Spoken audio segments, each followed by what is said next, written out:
Հետևիր սրտիդ ձայնին, այն քեզ ուզում է տանել անհայտ հեռուներ, վայելիր աշխարհի ճկնաղ քաղաքներն ու արևոտ լողափերը նոր զգացողություններով, նոր համերով։ 2026-ը թող լինի հույսերի, մոտիվացիայի, նպատակների իրագործման տարի։ Եվ հիշեք, ամեն ինչ սկսվում է մեկ որոշումից։ Նոր տարին գալիս է նոր հնարավորություններով ու արկածներով։ Քո հաջորդ արկածը մեկ թռիչքի հեռավորության վրա է։ Travel with M 095 89 20 48 Բարև ձեզ արգելի հեռուստատողներ, մենք շարունակում ենք կարևորագույն թեմաների քննարկումները, այսպես ես զրուցել եմ Հայաստան ժողովրդական շարժման համակարգող Վազգեն Պետրոսյանի հետ, շնորհակալ եմ պարոն Պետրոսյան մեր հավերն ընդունելու համար։ Հայաստանում տեղի ունեցավ եվրոպական քաղաքական համայնքի գագաթնաժողովը, որին մասնակցեցին տարբեր պետությունների ներկայացուցիչներ, ուշագրավ մասնակցությունը Զելենսկու Ուկրաինայի նախագահի պաշտոնը զբաղեցնողի մասնակցությունն էր եւ նաեւ իր կողմից Հայաստանի տարածքում հակառուսական կամ Ռուսաստանի դեմ պատերազմական հայտարարություններ անելն էր բավական ուշագրավ։ Ինչպես է գնահատում այցը եւ այդ այցի ընթացքում հնչած հայտարարությունը, արդյոք սա հարիր է դաշնակից պետության վարկագծի այն ինչ որ տեղի ունենում Հայաստանի իշխանության հովանու ներքո։ Նախ եւ առաջ Հայաստանը Ռուսաստանի դաշնակից չի, թղթերով այդպես է գրանցված։ Դե ֆակտո այդպես չի, բայց դե յուրե այդպես է։ Եվ բացի այդ Զելենսկին ինքը ներկայդրությամբ համարվում է մի վառված տարածքով պետության ղեկավար, որը ամեն ինչով ներկայդրությամբ ինքը կախվածություն ունի արտասահմանից եկող օգնություններին։ Ուկրաինայի ազգաբնակչության պաշտոնական տվյալներով գրեթե կեսը հեռացել է երկրից, ավելի քան 1 միլիոնից ավելի զոհ ունեն եւ մի քանի միլիոն վիրավոր ունեն եւ ինքը ունի եւ դեմոգրաֆիկ, եւ արդյունաբերական, եւ տնտեսական, եւ քաղաքական լուրջ խնդիրներ։ Եվ եթե Զելենսկին ինքը ունենար այսպես ասած լուրջ կարգավիճակ Ուկրաինայի մեջ, ինքը միջև հիմա հաստատ ընտրություններ կիրականացներ եւ տեղի կունենար ընտրությունը եւ ժողովրդի ձայնը լսելի կլներ Ուկրաինայում։ Հիմա այդպիսի պետության հետ, որը դեռևս սկսած 1991 թվականի Արցախյան առաջի պատերազմից եւ սովետական միության փլուզումից հետո միշտ օգնել է հայ ժողովրդի թշնամի Ադրբեջանին, ինչ է տալու մեզ, ոչինչ էլ չի տալու։ Գիտեք, արդյոք դա հիմնավորում է, հիմա Ռուսաստանն էլ է զենք մատակարարել Ադրբեջանին, այստեղ հարցը այլ բանի մասն է, գիտեք, Ադրբեջանի տարբեր երկրներ են զենք մատակարարել, բայց եթե դու թեկուզ եւ դե յուրե ունես դաշնակցային հարաբերություններ որևէ պետության հետ, այդ պետության մասին քո տարածքից թշնամական հայտարարություններ անեն, դա առնվազն լավ հետևանքներ չի ունենա։ Այստեղ մի քանի կարևոր հարց կա։ Նախ եւ առաջ ուկրաինացիք Արցախյան պատերազմի ժամանակ ոչ թե իրենք միայն զբաղված են եղել զենք մատակարարելով։ Օրինակ համար Արցախյան առաջի պատերազմի ժամանակ իրենք օդաչուններ էին տրամադրել Ադրբեջանի կործանիչների, որոնք որ ռմբակոծում էին Հայաստանի տարածքը։ Այնպես որ իրենք միայն զենքի մատակարարումով չեն զբաղվել, այսինքն ուղղակի ունեցել են մասնակցություն եւ իրենց մասնակցության բացատրությունը եղել է այն, որ Հայաստանը ռուսամետ կառավարություն է, ռուսամետություն ունի եւ այդ իսկ պատճառով պետք է ճնշել հայերին եւ Հայաստանին։ Հիմա երբ որ իրենք գալիս են Հայաստան եւ այդպիսի հայտարարություններ են անում կամ չգիտեմ երեք կեսգիշերվան էլ ուկրաինական մամուլի մեջ կարդացի, որ Նիկոլը եւ Զելենսկին իրար հետ համաձայնության եկել, որպեսի հետագայում կնքեն ռազմավարական դաշնակցային գործընկերային պայմանագիր, սա ուղղակիորեն գիտեք դառնալու է երկու թույլ կառավարությունների հայտարարություն, որը հայտնի չի թե ում դեմ է։ Արեք չմոռանանք, որ կայսրությունները, ընդհանրապես կայսրությունները վրեժը ուտում են սառը։ Ռուսաստանը դժվար թե հիմա որևիցե կտրուկ արձագանք ցույց տա այս հայտարարությանը, կարող է իրենք սահմանափակվեն ընդամենը 1 կամ 2 հայտարարությունների, ինչպես Մեդվեդևի հայտարարություններ, որը երկուսին էլ անվանել էր ծաղրել էր երկուսին էլ, ճիշտ նախադասությունը չհիշեց, երկուսին էլ ծաղրել էր, իրենք այդքանով կբավարարվեն, կամ որ այսօր աշխարհում ընթանում է շատ ավելի լուրջ եւ շատ ավելի կարեւոր process, որտեղ մինչև անգամ Ուկրաինայի պատերազմն է ըստ վեր գծվել այդ պատերազմի վրա։ Եվ դա Իրան Միացյալ Նահանգների Անուղեղ էր պատերազմն է։ անվանել Փաշինյանին։ Այո, անուղեղ էին անվանել երկուսին էլ։ Ընթանում է Իրան-Ամերիկա պատերազմը, որտեղ որոշում է աշխարհի ապագա ճակատագիրը։ Եվ այսօր Ռուսաստանը դժվար թե որևիցե կտրուկ գործողություն իրականացնի Հայաստանում, իրենք կհետևեն իրադարձություններին այնպես ինչպես որ կա, եւ այդքանով Բայց միայն կբավարարեն։ հետևելով չեն կարող բավարարվել, որտեղ Մակրոնը, Ֆրանսիայի նախագահը, հայտարարեց, որ Եվրոպան պետք է օգնի Հայաստան, որպեսզի ռուսական ռազմական ներկայությունը բացառվի Հայաստանում, այսինքն ռազմաբազան դուրս հանվի Ես Հայաստանից։ կարծում եմ Սա արդեն միայն նայելով ոնց որ հետևելով չի անցնի։ Ես կարծում եմ, որ Ռուսաստանը խնդիր չունի, եթե Հայաստանի կառավարությունը հենց հիմա դիմի Ռուսաստանի կառավարությանը, որ 102-րդ ռազմաբազան հանեք, Ռուսաստանը կհանի։ Ռուսաստանը խնդիր չունի դրա համար։ 102-րդ ռազմաբազան այս պահին ինչ ծառայություն է մատակարարում Ռուսաստանին։ Փաստացի ոչ մի բան։ Ռուսաստանն էլ, Միացյալ Նահանգներն էլ, Եվրոպան էլ դեռևս սկսած 2011-12 թվականից հետո ամբողջ Անդրկովկասը իրենք դիտարկել են որպես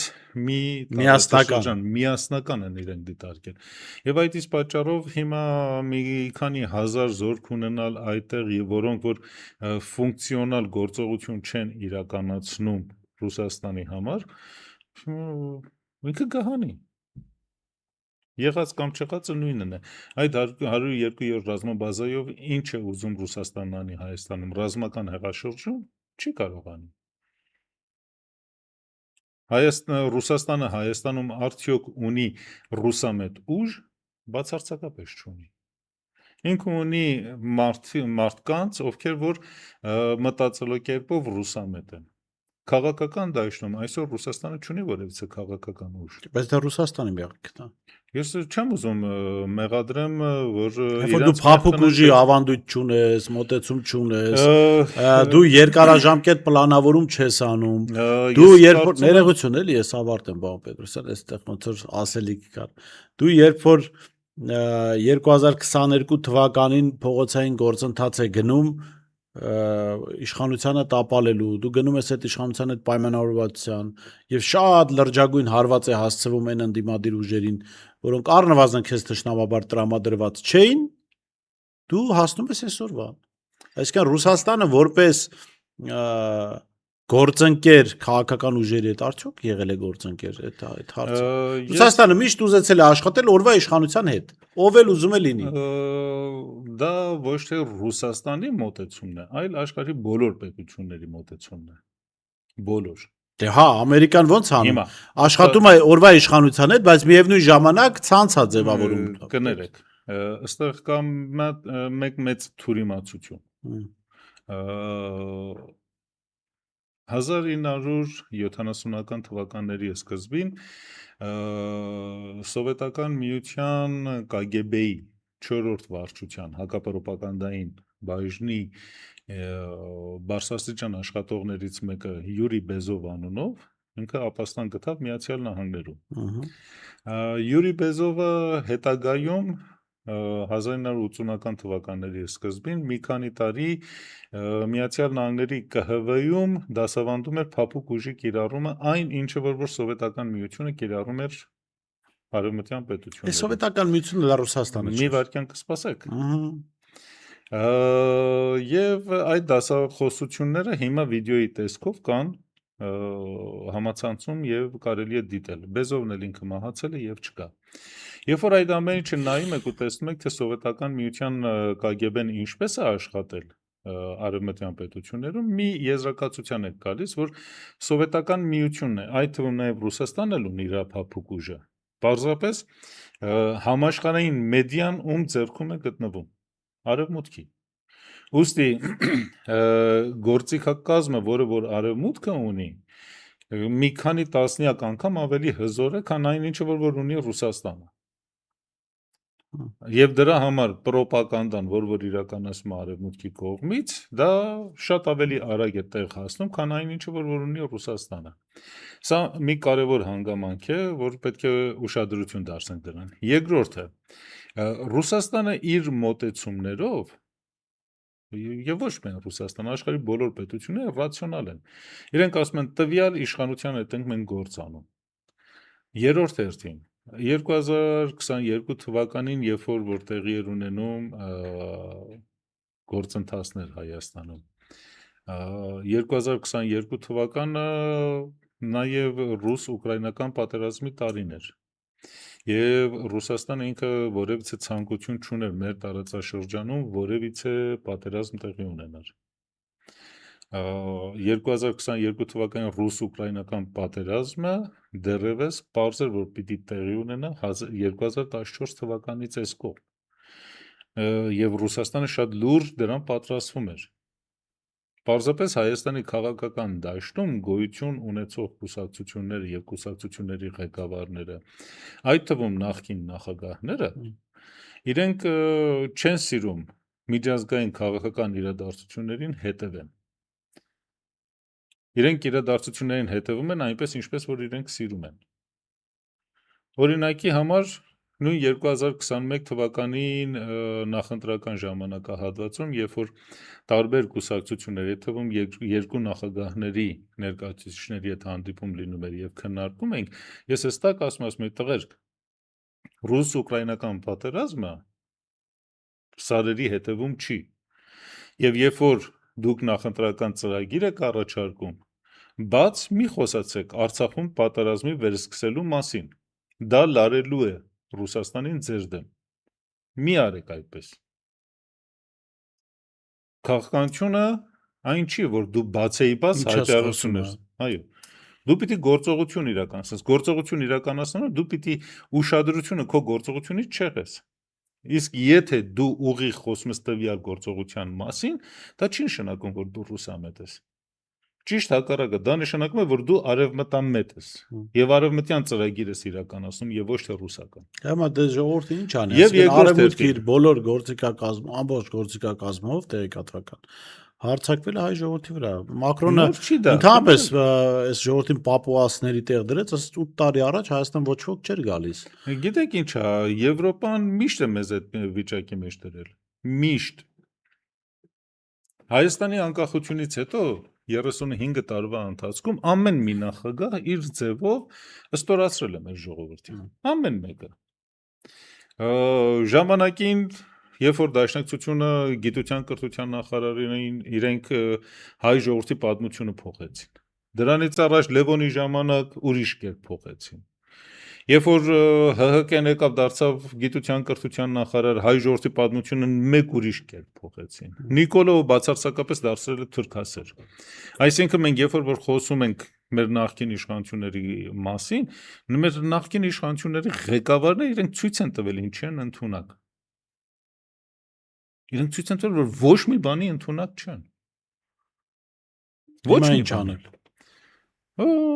Գիտեք ինչ է։ Թուլանալ ու հաճույք ստանալ։ Չէի ասել, որ թուլանալ եւ հաճույք ստանալ, քանի որ նույնպես թուլացան Բերլինի կոնգրեսից հետո եւ հետո հաճույք ստացան ցեղասպանությունը։ Հիմա արդեն Երևանյան կոնգրեսը տեղի ունենում։ Երևանյան կոնգրեսը տեղի ունենում, որը նույն Բերլինի կոնգրեսն է հիշեցնում։ Ինչ ասեց այդ Երևանյան կոնգրեսը։ Երևանյան Հայաստանը աշխարհի մաս է, Եվրոպայի սիրտն է։ Այո։ Տեսեք ովքեր են եկել Հայաստան։ Դուք ձեր կյանքում տեսել եք Մեծ Բրիտանիայի վարչապետին Երևանի փողոցներում քայլելիս։ Ես կնախընտրեի, որ Մեծ Բրիտանիայի վարչապետը եւ Մակրոնը ու մնացած եվրոպացիները Հայաստանի փողոցներով չքայլեին,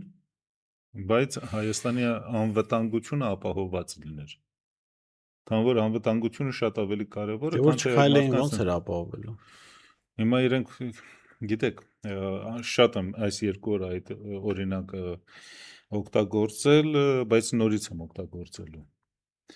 Երբ ֆրանսիացիները եւ անգլիացիները տեսնում են, որ ամերիկյան մայր ցամաքի հնդկացիներին չեն կարողանում հաղթեն, իրենք խորը աշնան ժամանակ տասնյակ հազար բրթե վերմակներ են պատրաստում եւ տանում են ու նվիրում են հնդկացիներին, որպեսզի այդ մարդիկ տականան։ Մարդասիրական գործ, աշխատանք հսկայական առաջին հայացքից։ Բայց այդ բոլոր վերմակները իրենք թունավորված էին ծաղիկի վիրուսով։ Մինչ այդ անգլիացի եւ ֆրանսիացի գիտնականները եւ բժիշկները հայտնաբերել էին, որ հնդկացիները ծանոթ չեն ծաղիկ հիվանդությամբ եւ իրենց մոտ երբեք չեն հիվանդանում Այդ ծաղիկով։ ջրծաղիկ ասած։ Ջրծաղիկ։ Արդյունքում մի քանի ամսվա ընթացքում տասնյակ հազարավոր մինչև տարբեր գնահատականով 200,000 հնդկացի է մահանում ջրծաղիկ հիվանդությունից։ Հիմա դա մարդասիրական քայլ էր։ Դե բաշուն էր, ցուրտ էր, ինչ անեին։ Այո։ Նույնն էլ հիմա մեզ մոտ է։ Իրենք մեզ տալիս Մեզ ինչ են տալի, մեր վերմակ ինչ է։ մեզ տալիս են խոստումներ, մեզ օդ են ծախում։ Վերմակ էլ չեն տալիս։ Վերմակ էլ չեն տալիս, մեզ դատարկ օդ են ծախում։ Օրինակ հիմա վերջի հայտարարություն, երբ որ նայում ես, այն խոստումը, որը տվել են 2018 թվական, որ 2.5 միլիարդ եվրո փող են տալու, չգիտեմ ինչ անելու համար, նույն 2.5 միլիարդը նորից կրկնվում է։ Չգիտեմ իրենց Արցախը հանձնելուց առաջ էլ մի թուղթ ստորագրեցին այդ 2.5 միլիարդի Այո, մասին։ Արցախը հանձնելուց առաջ էլ կար, հիմա էլ կա, հետո էլ Մենք կարծեցինք Արցախի գինն է Եվրոպացին, բարձր էլի չտվեցին։ Չէ, Իսկ գուցե տվել են։ Չէ, իրենք օդ են ծախում։ Ոչ, եվրոպացին երբեք փող չի տալիս։ Եվրոպացին քեզանից ամեն ինչը կառնի, քեզ խոստում կտա, որ փողը տա, բայց այդ փողը չի տա։ Քանի որ դու արդեն ամեն ինչը հանձնել ես։ Եթե հանձնել ես, էլ քեզ ինչ տա։ Իսկ Ադրբեջանին իրենք հստակորեն գնում են այնտեղ պայմանավորվելու նավթ, գազ եւ այլ բաներ ստանալ։ Ամենապարզ օրինակը բերեմ։ Ֆրանսիայի ներդրումները Հայաստանում ինչքան են կազմում։ Հազիվ 1-2 լավ 500 միլիոն դոլար։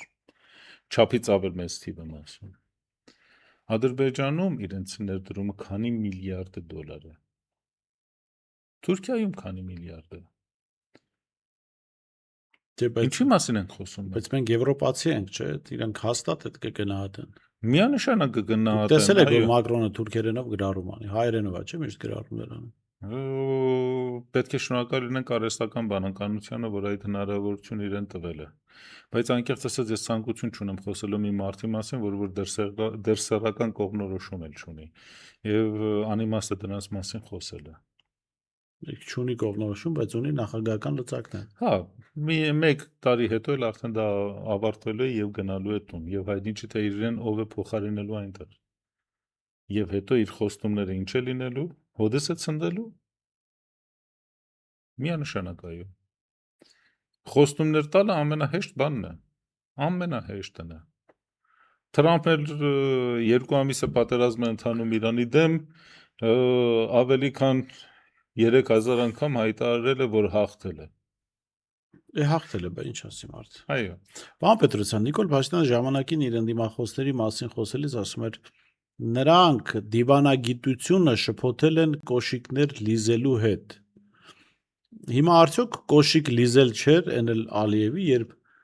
Ալիևը Երևանում տեղի ունեցող սամիտի գագաթնաժողովի ընթացքում արցախցիներին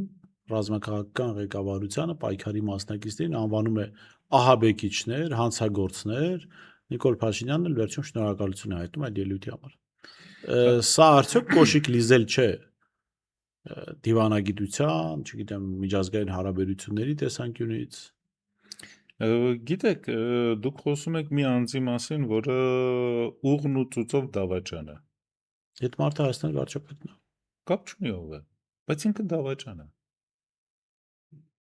Ինքը դավաճան է, դուք դավաճանի մասին եք խոսում։ Այդ մարդը վաղը միսօր կարող է կայացնել որոշում, դուք, ես, էլի շատերը կարող են զոհվել այդ որոշումից։ Այո, կարող է։ Ինչպես շատերը զոհվեցին արդեն։ Այո, բայց ինքը դավաճան է։